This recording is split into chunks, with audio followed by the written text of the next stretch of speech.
30 minutes, so that will leave us plenty of time for questions and discussion afterwards. Okay, comrades. What is happening, of course, quite clearly, with something like 10 months into a state of emergency in South Africa, I think imposed in the first week in June last year, which has meant what? In practice, something like, firstly, 30,000 trade union activists, UDF activists, and youth in the township have been rounded up. Something like 7,000 kids under the age of 15 have been arrested. I think one of the aims of that, and of course what the regime would have claimed, is that it was going to, in many ways, stop and lower the level of deaths. Truthfully, since the state of emergency, more people have died. In the first 3 months of this year, something like just under 400 people have died as a result of violence in the townships, and of course, being shot by the police and so forth. Equally, we have, I think, quite clearly what David Owen last year put. South Africa is probably now one of the most draconian states in the world. Complete censorship. Even now, in the last week, laws were passed that anyone wearing UDF sweaters, anti-apartheid leaflets, not anti-apartheid leaflets, but anti-apartheid slogans on their bumpers and so forth, people like that will be liable to prosecution and sentences of 10 years. In every respect, a crackdown on any sort of resistance. Firstly, though, quickly explain partly why that could happen. The first reason for the state of emergency, I think you have to think, is no doubt the way in which, due to unrest, a large section of the white population, due to the result of the unrest, actually was veering in the direction of the far right. We saw a quite incredible growth of far-right organisations like the AWB, the Afrikaner Resistance Movement. Groups like the Stichting Nasionale Partij, far right-wing breakaway groups in the late 50s from the Nationalist Party. I mean, real out and out. People who in many ways, if we were in Britain, compare with the British movement and, the National Front, organisations like the Stichting Nasionale Partij. I mean, I remember, I was something like 13 in the late 60s when I heard one of the far-right groupings attacking the government and saying simply this, and it gives you a tone of the sort of ideas in politics and the looniness of those groupings. But, when I think Herzog, his name was talking, he says, if we come to power, a coolie, which is a derogatory term for Indians in South Africa, will know he's a coolie. A Hottentot, a derogatory term for colours, will know he's a Hottentot. And a Kaffir, which is the equivalent of nigger, will know that is in his, public broadcast. That is the sort of tone of the far right-wing groupings. But a grouping like that, the HNP, could in the Johannesburg area in late 1985, as a result of the unrest and riots there, win, for the first time in 25 years, an election. It is those sort of things that worry the regime quite clearly. Even if you looked at where the AWB was getting its recruits from the younger elements in the army and the police force and so forth, it had to take account of it. And that's one of the reasons for the state of emergency, is of course genuflecting in that direction. The regime had to cut off and stem the tide of the growth of the right-wing organisations. You can see the impact that repression has had in the state of emergency. See, people remember a man called Pik Botha, who's the foreign minister of South Africa. Pik Botha tried to talk in the town in Transvaal last year. He addressed a crowd of Nationalist Party supporters in something like March of last year. It was made completely impossible by mobilisations of the AWB, and this was in a traditionally stronghold area of the Nationalist Party. What were the consequences? In September last year, he was welcomed back with open arms. So you can see how that, where the state of emergency was directed. It's been helped to, in many ways, stem and undermine the tide of the growth of the right-wing groups. They apparently account today for something like 34 MPs in Parliament. I think that's out of a number of 140. So there's not, that major and that strong, but they're significant, and that's why they have to be taken account. Equally, I think it's what happened in Crossroads last year was a good indication of the regime, of the weaknesses of the movement in South Africa. You see, for 10 years or more, Crossroads has always been a thorn in the flesh of the South African regime. There you've had people in the squatter camps. Now something, the rights of black people to reside in urban areas and their lack of rights to do that, that is something at the heart of apartheid. But the truth is, it couldn't get rid of the squatter camps. Every time they deported people back to the homelands, people came back. Now, but they could use right-wing vigilantes to get rid of what I said was a thorn in their flesh for something like 10 years. But what happened at the same time? Really, no response from the wider movement. Equally, you see, the regime could see that the township unrest, the comrades and the fathers who fought in there, that the comrades in the township town unrest, it was not linked to the union movement in a way it had probably thought at first. Because people remember in 1985, in the summer of 1985, that the government declared its first state of emergency, which was then directed at the UDF and the unrest in the townships, and didn't touch an attempt to arrest any trade union leaders. But it could last year, feeling much more confident, begin to do that. That's why people like Moses Mayakiza and company have been arrested. But as I said before, it was those two things that made the regime more confident. But I think one of the things about Crossroads as well is a formation we begin to see develop, particularly in the last year, a sinister development, and that is in particular the growth of right-wing vigilante groups and their use by, in the townships on the one hand, and in the homelands, by people who are a layer of people who benefit materially from collaboration with the regime, meaning particularly if you look at Natal, Gacha Buthelezi, a tribal leader with his group in Carter and so forth.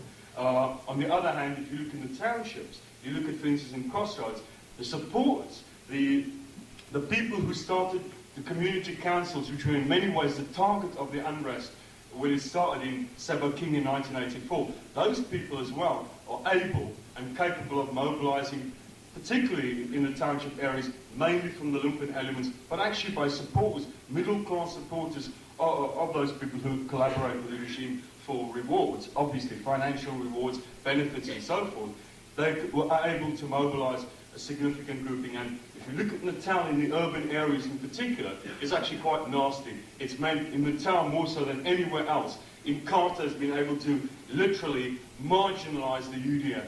Only now, in one black township in Pietermaritzburg and one black township in Durban, is the UDF capable of organising and mobilising anyway. Everywhere else, you know, in Carter and groups like that, right-wing vigilante groups in the townships, with the supporters, with the council leaders, have been able to attack and undermine the UDF completely. So that's quite a horrible development, but an important byproduct of, I think, the state of emergency. Now, it's clear to say that in Carter, the right-wing vigilante groups actually operate with the consent of the police.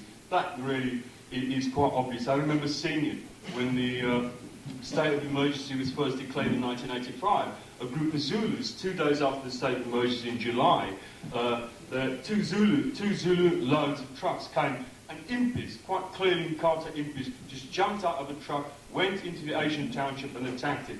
And one of the Asian businessmen interviewed said, you know, he had phoned the police at about 5, 6 o'clock in the evening, but they didn't turn up till about 11 o'clock, 12 o'clock, while, you know, Carter had actually attacked the Asian population. So quite clearly they do that in collaboration with the police. Not just in the Natal area, even in the Ciskei, people, Saba, who's the tribal leader in the Ciskei, Xhosa homeland, just outside East London in the Eastern Cape, all of those people can use us of groups. And you see, partly one of the results and one of the reasons now that the unrest in the townships has been crushed as a result of the state of emergency. Not totally effective, but it's at a low level. The right wing and the vigilante groups and the community leaders can begin to build in the black population. And the weaknesses is simply this, is that the populist politics of the ANC, which talk about the people's struggle, that can be undermined by the right-wing elements around the community council. I remember quite clearly in 1970 when the colours first got a sort of parliament, of course a token parliament.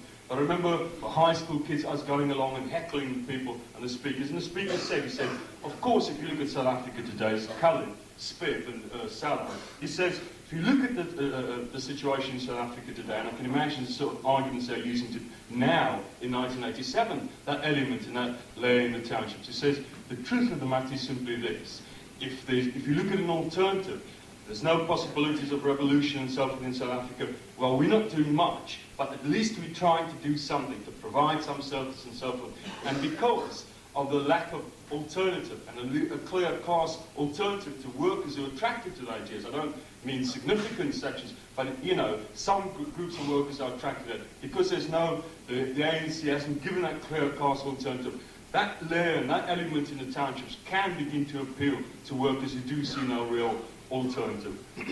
It's worth saying equally, it's not just the fault of the ANC. You have to say in Natal in particular that the workers, the people in the trade unions, the unfortunate truth of the workers in the Natal area is that ever since they started organising Natal, they made it clear that in Natal they wouldn't attack Gacha Buthelezi. And the problem, the result of that is as the movement has been crushed systematically in Natal, Gacha Buthelezi can now not only boast that he's got an organisation that operates in the communities, he can boast a trade union organisation which is larger than that of Kusata in Natal. That's the consequences of not taking up politics, obviously, in the trade unions. So not just a problem for the ANC, but a problem, as I said, for the workers.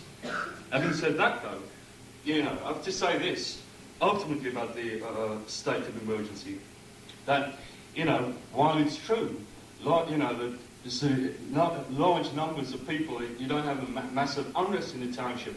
When you look at the strikes and so forth, particularly the one in SATS, the South African Transport Service Union, going on for the last month and a half, it has become a focus actually for unrest in the township as well. You've seen youths who were involved, obviously the brothers and the people who were supporters of the ANC actually relating to that struggle and actually attacking trains and so forth. Of course, probably in an undisciplined manner, that's probably not the way the thing is going to spread. But nevertheless, we can see that strikes now are becoming the focus of that. We can equally see that May Day this year is going to become an international Workers' Day. Voort has declared that on every Friday on the first week in May will be Workers' Day. That is quite clearly due to the pressure that workers are still organising. But even though the township unrest is at a low level, on the other hand, we can see where the real strength and power is, because workers' organisation is intact. Not just that, is fighting at quite a terrific level, because the strike by the trade unions actually accounts for something like 16 to 20,000 transport workers in Johannesburg fighting. Having said that, though, I mean, I want to go on really to look at the response in many ways outside of South Africa to the state of emergency and what is going on there. I think really in Britain and in the West generally, we've had a lot of talk about sanctions and so forth. We see in America limited sanctions forced on the Americans, on the American ruling class in many ways. But we also see generally a lot of talk, but no real response. In Britain, quite clearly, Thatcher has not in any way responded to the call for sanctions. On the contrary, she's obviously one, if you look in any Western country, she's a stauncher supporter of Botha and is not prepared to do anything about that. But we also see in the Commonwealth talk of, we heard talk late last year, talk of sanctions being imposed. People like Robert Mugabe and Kenneth Kaunda have been quite vocal in that. And the truth of the matter is, they've not been able to deliver anything. The truth is, when you look at it, that's, I mean, I remember reading a week or two ago in The Guardian, one of the left-wing members of ZANU-PF actually saying that really we can't impose sanctions in South Africa, our economy is tied to South Africa, it'll hurt us more and so forth. So a lot of rhetoric in practice still, I mean, Zimbabwe and the frontline states are quite clearly incapable of imposing any real sanctions. We have to say, though, that on the other hand, we saw last year what was more, I think, more really of a psychological boost than anything really material. We saw that Barclays Bank withdrew its investments, its major stake in Barclays South Africa. And that, of course, is a psychological blow to the South African regime. We have to say, equally, it's a result of years of campaigning, of the student boycotts of Barclays Bank and so forth, because of the policy of NUS and other organisations around boycotting Barclays. But we have to understand equally that Barclays wants to embark on a major project in the United States. And of course, one of the conditions of that is that it doesn't have investments in South Africa. I think it was obviously opted for its prospects in America being much more rosy, really, and that is an equal factor that we have to understand why Barclays pulled out of South Africa. It's more really to do with the fact that it wanted to invest in the United States. But having said that, really, I think when we talk about South Africa, we have to talk firstly about, you know, about the prospects for the regime. Now, if we look at, you know, what the future prospects of the regime are, we actually have to understand what has happened over the last 10 years in South Africa. And I'll do it very, very briefly. You see, because when Botha came to power in 1978, one of the reasons, he came to power in what he called a total strategy. That, on the one hand, was in many ways doing what he's been doing systematically, attacking and weakening the base of the ANC and its ability to operate from the frontline states, but within South Africa, delivering limited reforms. Why is that the case? Why did he need reforms? And I think the classic behind that is, the phrase that I think some Tory MP used in 1943 during the war, you either give people reforms or they give you a revolution, is quite clearly the underlying nature and the reasons for the reforms that Botha suggested. But what was that to do? To stabilise South Africa. You see, there are lots of problems, particularly firstly in the South African economy. You look at the South African economy, and like a lot of more powerful third world economies,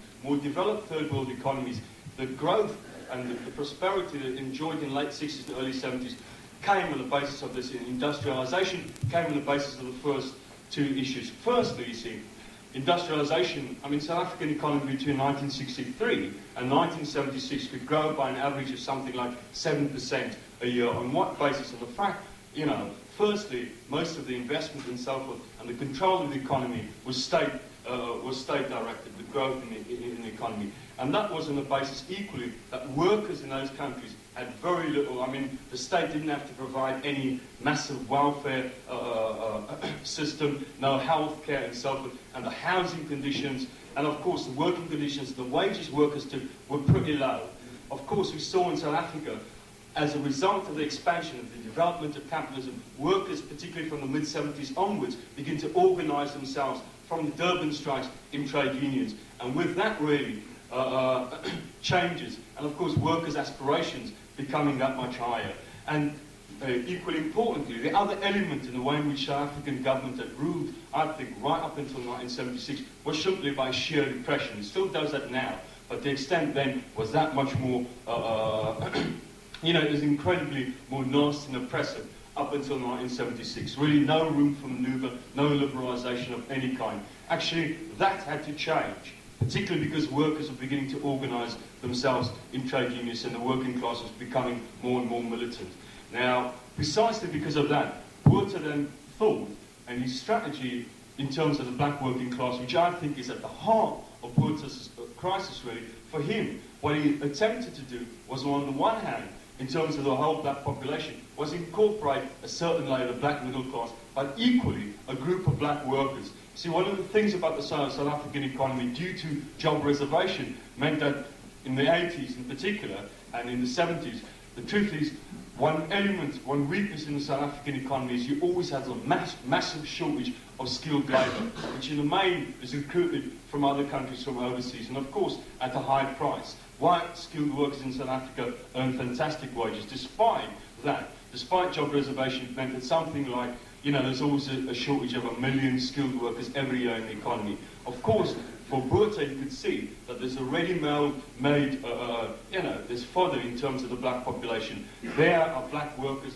who can be introduced into the higher skills, but of course, at much reduced rates. And so his strategy in order to, work out the problems of the South African economy was on the one hand to drive down the privileges of the white working class and incorporate a number of black workers into school jobs. And through that, create, in many ways, a kind of a labour aristocracy. Black workers who, in many ways, wouldn't identify, who would be pulled by their privileges, who wouldn't identify so much, in particular, with the migrant workers, the workers who weren't allowed to live in the cities, the section tenants, because there's a grouping of black workers in South Africa called section tenants who have the right to reside permanently in the cities, to put up their privileges, incorporate them into skilled work, and actually divide them off from their brothers and sisters in the homelands and the workers who were subject to the migrant labour system.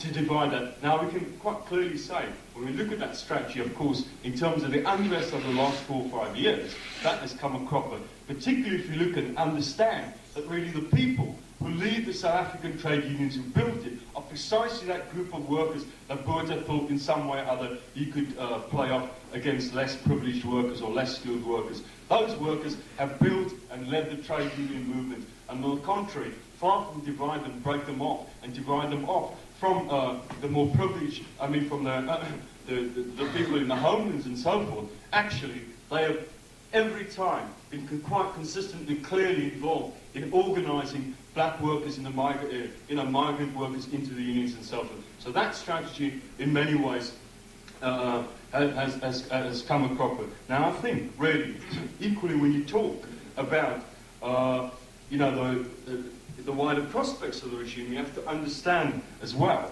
that really, given the effects of the world crisis, given the impact that it has on economies like South Africa. South Africa obviously depends on the world market, and how the world system actually, obviously is much less beneficial to it, and it is limited in terms of the reforms it can deliver, the practical, the goodies it can deliver for people in South Africa, for black people. And precisely because of that, because of, I think we understand in 1986 and 87 in particular, the world system is in much sharper crisis than it's ever been over the last 10 years. And of course, what's happening to the American economy actually has impacted, in fact, it ripples down has a ripple effect on the economies of South Africa. It limits the room for manoeuvre for the regime, and in terms of what it can do and deliver in terms of reform. And precisely because of that, because of the aspirations that continue, way in which a lot of black workers are involved in unions,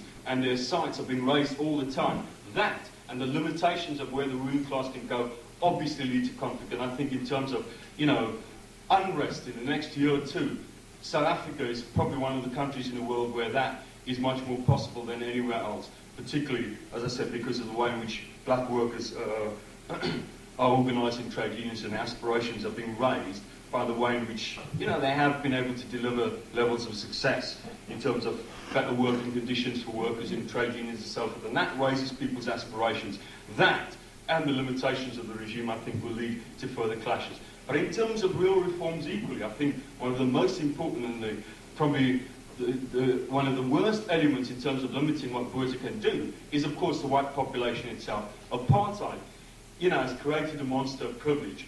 The white population, particularly the petty middle class elements, those geared towards the state, the civil service and so forth, the professional layers, and actually the small farmers, and sections of the so-called white working class, who are mainly at sort of managerial and level and so forth. That grouping of people will not simply sit by and see their privileges whittled away. I mean, I think if you look at it throughout history, you just never see any grouping of people give up their privileges. That limits equally what Boerta can do, and that obviously ties in with the way in which the right wing has been developing South Africa. So really, on the one hand, Boerta has to satisfy a certain section of the black population, deliver all reforms. Reforms like, as you saw last year, getting rid of sex laws, but that of course is quite minor and nonsensical. But now they're talking of getting rid of the Group Areas Act equally and so forth. And of course the way in which last year they had to drop the pass laws. Now, we have to be clear about those kind of reforms. They've dropped the pass laws, but what they have introduced in one at the same time is something not very similar. They've produced a little booklet, which is another form of pass. Apparently, the last, it's a 7-letter numbering. And if you're 0, you're white. If you're 1, you're coloured. If you're 2, you're Asian. So through the numbering in the booklet, they've introduced another form of pass. But I mean, the horrible elements that went with the pass laws, if you're not able to produce it on demand and so forth, or within a week, you're arrested and you're not able to get housing and so forth. That kind of element is being eroded quite clearly. But, it's still a system of pass laws operate, partly because of the fact that, the limitations in the townships, I think, in terms of getting housing and so forth, means that people aren't allowed to come into the urban areas. Equally, people who live in the Transkei and so forth, in the so-called independent homelands, really have no rights in South Africa. So there are a lot of limitations to this dropping the pass laws, but they feel it necessary to make those kind of reforms. On the other hand, they feel, because of the limitations of how far they can go in terms of the white population and how the way in which it sees its aspiration, its privileges being eroded. So it veers on the one hand between reforms and repression. in many ways, if you look at what South Africa looks like now, it looks in many ways like Zimbabwe looked in the early 70s. You know, a government, because of increasing resistance from below, having to make certain reforms and concessions. On the other hand, not going far enough, trying to limit the activity and the influence of the revolutionary movements, of the anti-apartheid movements, and so of the anti-Smith groupings in Zimbabwe. You know, repression.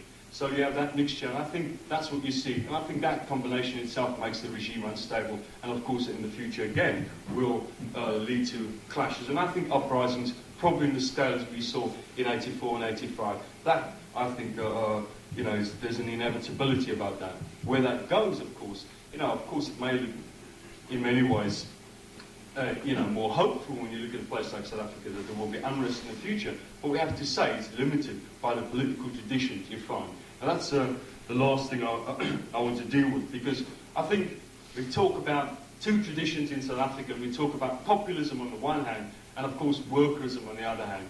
Now, the populists, those who are supporters of the UDF, and really the UDF itself, the UDF, you know, in many ways, the politics of the UDF are really the politics of those people who support the Freedom Charter of the ANC. I mean, they reflect those kind of politics.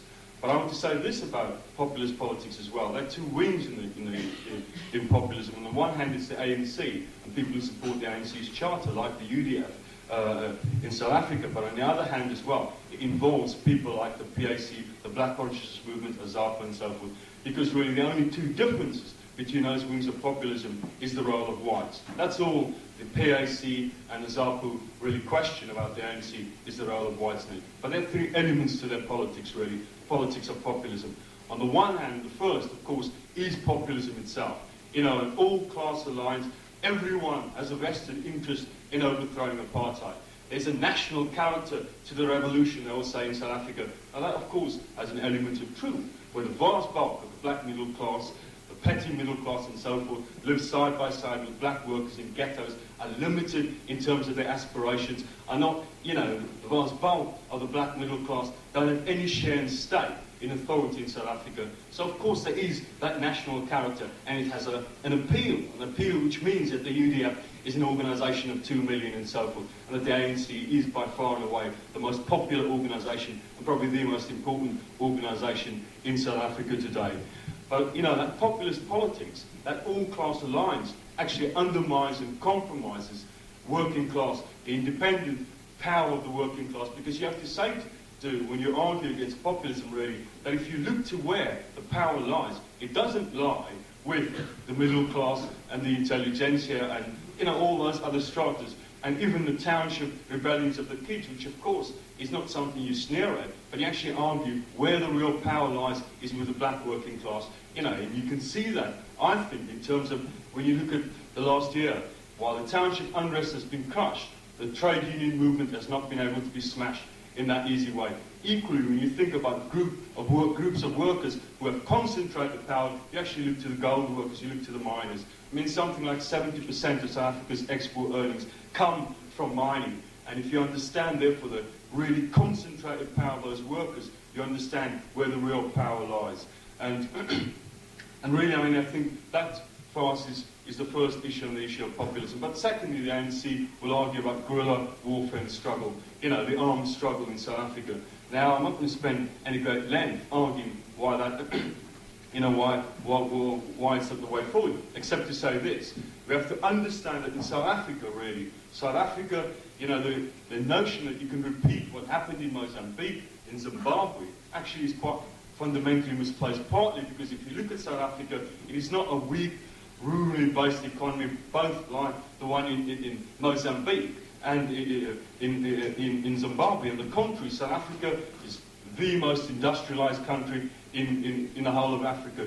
Equally, when you look at the black population itself, according to last year's census, something like 70% of the black population now live and work in the urban areas in South Africa. And that's a high number of people when you take into account that South Africa's black population amounts to 28 million. Its complete population is 33 million. There's something like 20 million people living and working in the urban areas. And really, if you look at unrest in South Africa, it has always come primarily over the last 20 years from unrest in the urban areas. Those are the people, the working class, in the black townships and in the factories have led the struggle. And that's where the power lies, really. So guerrilla strategy based on the one hand, you know, if you want to put it in the classic kind of way, what happened in Mozambique and what happened in Zimbabwe, the whole strategy was about how basically you strangle from the rural areas, the urban areas, and you're able to put, undermine the economy in that way.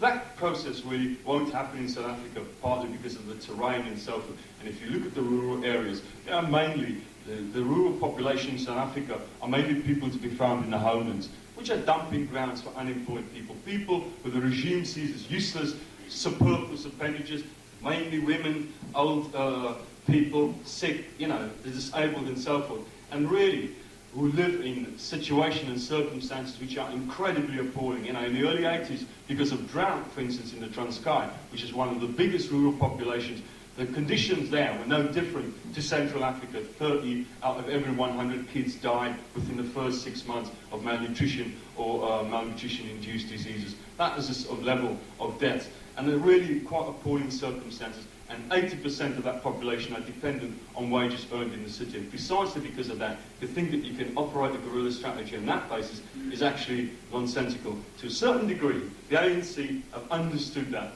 And, they argue really that what their strategy, their military strategy, was an urban guerrilla warfare, making the townships ungovernable and so forth. Now, we see the limitations. Because, in one word you can say in a sentence really, if you look at where the ungovernability strategy is going, look at what the state of emergency has done. It's actually crushed that. The strategy of ungovernability has actually led nowhere. I think a number of socialists in South Africa themselves can begin to see that the strategy to, followed over the last 2 years in the townships have actually led to disaster, have led to the smashing of that struggle and that unrest. Ungovernability and actually creating a base in the townships really is not a way of undermining the South African regime as well. Because I think, to be very, very clear, if you look at the way the townships are built in South Africa, because they're outside of the urban areas, they're actually always remote. And the townships really are classics, and they're built, you can see, from a military point of view for the regime. There are two outlets to any township. One is black townships can be easily surrounded, isolated. People can be literally starved off if they can just, stay there indefinitely. And actually, on that basis, really, that will never be able to challenge power in South Africa. I mean, equally, if we look at really the way in which Sebokeng was treated, you see, Sebokeng is where the unrest started, something like 2-3 years ago in 1984, in September 1984. And what was the consequences and the result of that? The military and the army, about 8,000 to 7,000 of them, simply went into the township, surrounded it, arrested all the political activists, and that was the end of Sebokeng and any unrest and activity in the area. And that's precisely the problems of the ungovernability strategy, apart from which, of course, it always opens up, from our point of view, the influence in the townships and in the community of workers to the more middle-class element. The more right-wing element amongst the ANC. Really, you have no sort of class politics, whatever. Those are the limitations of it. But really, urban struggle is not the way forward. Now, I don't want to talk about the third element, except to say this. We have to be very clear that the strategy of the ANC and governability, its guerrilla struggle and so forth, is totally incapable of overthrowing apartheid. We have to be very, very clear here. But the ANC and populist tradition in South Africa will not be able to lead, partly because when you look at the regime, it's a powerful regime, it has a massive base in the white population, and actually it's got a powerful military as well. That really in many ways operates in Southern Africa in the same way, less scale, in the same way that the Israeli army does in the Middle East. It has that kind of power, and to think that, guerrilla struggle is going to undermine that, absolutely wrong. We have to argue for an alternative. And I think when you look at the workers,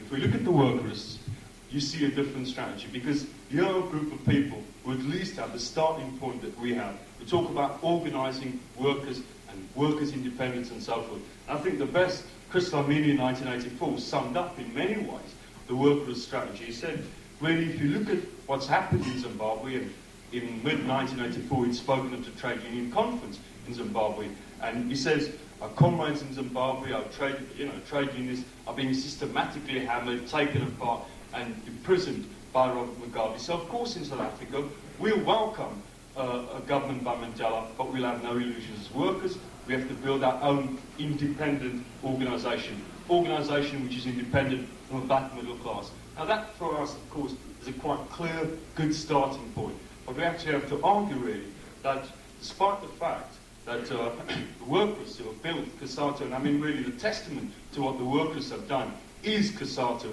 is a union movement which is, under 1 million or so, a fantastic movement, and I talked about it really quickly, but when you look at it really, it masks a fantastic level of struggle. But you see an independent union movement which is able to remain intact, and actually which is able, despite 10 months of the state of emergency, to force and frighten the government to concede May Day. Given all the levels of repression and so forth, to actually, we see a strike at the moment of the transport workers, which is really powerful, which is really confident, which in many ways really has taken on, the demands, what happened in the SATS dispute is simply there's a bus worker came back, who had not clocked in on time and didn't give his money in on Friday evening, came back on the Monday morning and was told, gave the money, of course was reprimanded and so forth, but was left alone. 5 months later he was approached and sacked. Of course, the workforce there in the transport union actually had a meeting at lunchtime and decided to walk out and demand his unconditional reinstatement. That has spread through most of the Johannesburg area in terms of transport, and actually spread, and the solidarity action even in the Pretoria area north of Johannesburg. Quite militant, involving something like between 60 and 20,000 workers and so forth. Now, after about 2 or 3 weeks in dispute, the SATS management has said actually that they're prepared to reinstate the worker, but on the condition that he pay a fine. The union leaders have actually thrown that out. They said, no, we want an unconditional reinstatement of the worker, and that's the dispute that's currently going on there. But I think, and as I said before, when you look at that, when you look at the power of the working class quite clearly able to dent and not so easily be smashed by the regime, we have to actually understand that the workers and the strategy of building independent union organisation, but not taking on the political issues, not making a link between the power of the working class in the workplace and really the unrest in the townships has led to isolation. Has led to isolation, which has meant after 2 or 3 years of the unrest in terms of the township, precisely because they have not tried to make any of those links. You've seen that the UDF and a number of activists from the populist organisation have been able to begin to take over and influence quite directly the trade union movement. In terms of the township, actually the workers feel quite helpless, and in terms of the authority that the UDF and the populist activists have. Their notion of independence has meant a lack of political intervention in the townships, and that of course has opened them up to the populists. And really, in summation, really what I want to say this is simply that when people talk about maintaining, building organisation, independent working class organisation, we say the way that is maintained really is by beginning to build a revolutionary organisation. Only a revolutionary organisation is capable of maintaining the independence and the independent role of the working class. And really, simple trade unionism quite clearly is limited. Both the workerism and the populism has its limitations. The workers, no doubt, are that much better, have actually a better starting point in understanding of where real power lies in terms of fighting apartheid.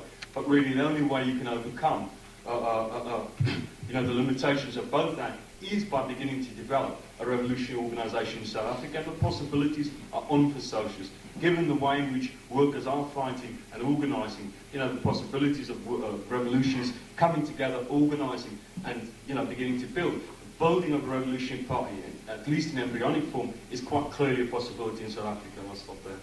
The first thing going on from what Duncan said about the ANC strategy, and that partly you should be very clear about it and actually understand it's based on a level of struggle, but of course, not on clear class politics and not based on the centrality of the working class, but the working class really, literally as a stage army, is part and parcel of a broader and wider movement, and not accidentally, really, it's because of the nature of populist politics, and really what it means is, what the ANC politics represent are the aspirations ultimately of the black middle class in South Africa. And you can see it really. I mean, you can see in terms of what the ANC, you see in terms of the negotiations, partly with the businessmen and so forth. But even, in an article I read recently in the Financial Mail by Duncan Innes, which is really interesting. He says he was interviewing Bishop Tutu, who just recently, last month, spoke to Oliver Tambo.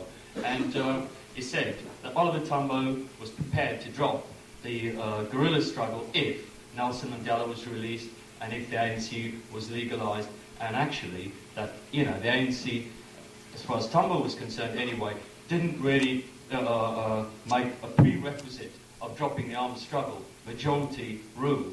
Actually, black majority rule. He said there's a difference, and he was very clear. He says to the interview, because he repeated himself, not black majority rule, but majority rule. And of course what the ANC mean by that quite clearly is incorporating the black middle class into a power share with the regime. And he repeated that, and that's actually important because you see the real role of the ANC. They really think they can partly negotiate and repeat maybe what happened in Zimbabwe. I think that is the real aim of the ANC. I mean, that's why it vacillates and undermines, and it's not clear enough and can never really give a clear lead. It's those, it's its politics and it's your aspirations of those who lead the ANC that really make the ANC a vacillating organisation. And of course, its general political strategy will never overthrow a party. I think that's what we have to be clear of. But the other thing is, some comrade asked about how you build a revolutionary organisation in the context of South Africa. Now, very clearly, we know it's a highly repressive regime,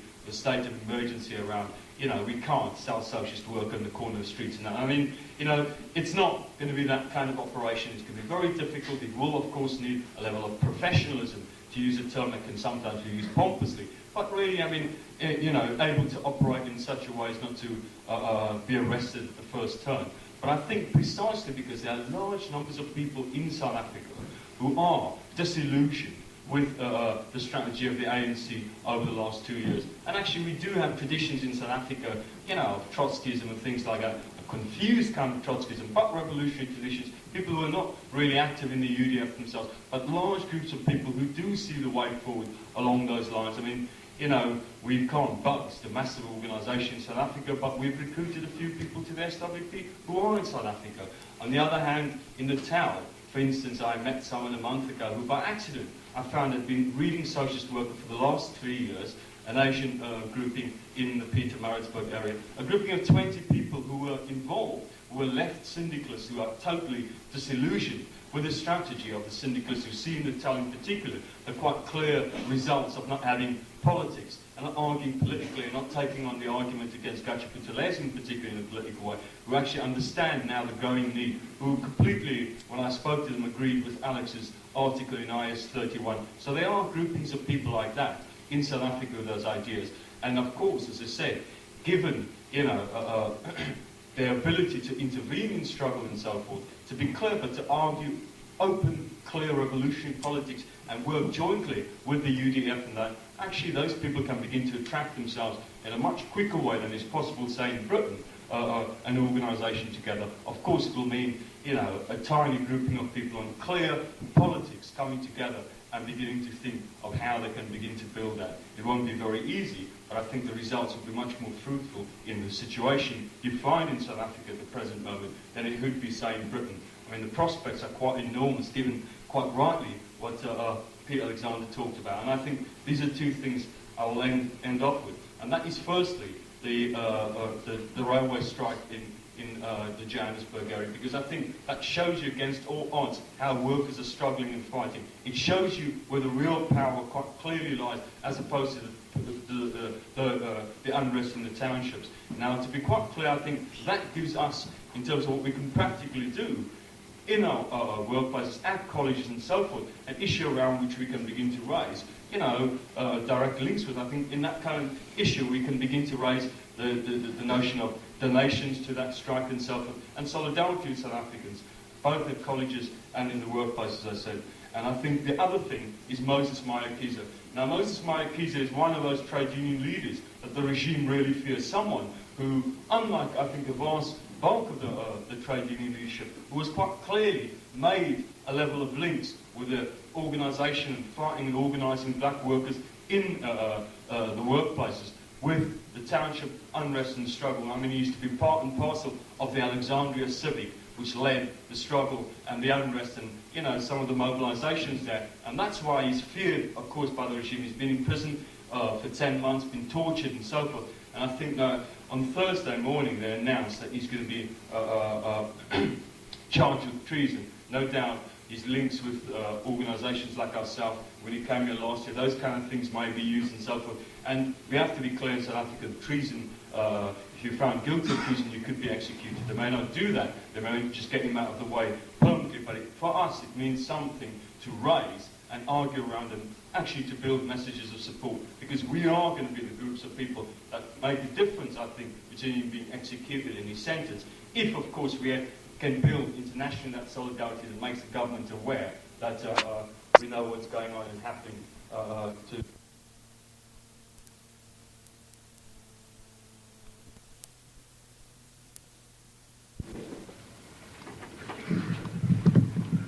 Well, comrades, it's probably recent events in the north of Ireland are very interesting and tumultuous, and as Chris Bambury was mentioning yesterday, they illustrate in one way the fact that nothing much changes, or on the face of it, that nothing much changes in the north of Ireland. I wanted to go back to Bloody Sunday and talk specifically about it for a number of reasons, rather than to talk in more general terms about what's happening and has happened in the north. There's a number of reasons for that. Bloody Sunday, personally, the reason I wanted to talk about it is that I'm near obsessed with the details of it myself, and have been since it happened 15 years ago, largely because I happened to find myself in the middle of what was going on, but also because it has frequently seemed to me since that Bloody Sunday is misunderstood on the right and on the left, that there's a number of set given ways of looking at Bloody Sunday and comparing it with other particular events in the north of Ireland. And it seems to me common to all the analyses of it that people don't look closely enough at the actual details of what happened on a minute-by-minute basis almost, and because they don't actually see the political reasons why it happened. You see, if you're on the left, if you're on a revolutionary, well, Bloody Sunday isn't all that difficult to handle in terms of what your attitude is supposed to be. Here was the mercenary army of British imperialism let loose in an Irish working class district, and they killed 14 people and wounded 10 others. We are totally against that, and we see it as an example of the brutality of imperialist rule, and as an additional argument for opposing the presence of British troops in the north, and as something that has to be argued that all decent people ought to oppose, and that the working class in particular ought to be raged against. That's dead simple. There's no great problem handling Bloody Sunday looked at like that's an atrocity. On the other hand, if you're on the right, if you're writing for the Daily Express editorial commemorating the 15th anniversary of it, as somebody did, you can say, well, look, it was pretty unfortunate what happened on Bloody Sunday, because some of those people did seem to be innocent, but after all, there weren't as many people killed in Derry on Bloody Sunday as were killed in the Dropping Well bombing in Ballykelly. Last year there weren't as many people, there were 18 British soldiers killed at Warren Point in one go. It wasn't the biggest atrocity ever committed. It certainly has been exceeded in terms of its death toll by a number of, in quotes, atrocities committed by Republicans. So you can argue it that way, and Bloody Sunday is not difficult really at this stage in time, it may have presented great political difficulties to the British establishment in the immediate aftermath of the killings, but now when you look back on it, they've no great difficulty in dealing with it. But both these sorts of analyses, and there's within sort of from those two poles, I mean, running between them, there's a whole gamut sort of other possible reactions that you can have. Sort of what they lack sort of is any acknowledgement of even the possibility that what happened on Bloody Sunday had a precise political motivation, that it had to do so with precisely what was going on in the north of Ireland at the time. None of them admit the possibility that it was the state machine deciding to kill people in large numbers for a particular political reason, to do with the political strategy that they were trying to operate in Northern Ireland at the time. And I'd like to try and focus for 30 minutes or so on Bloody Sunday just in that light. What was actually happening at the time? What was going through the minds of the people?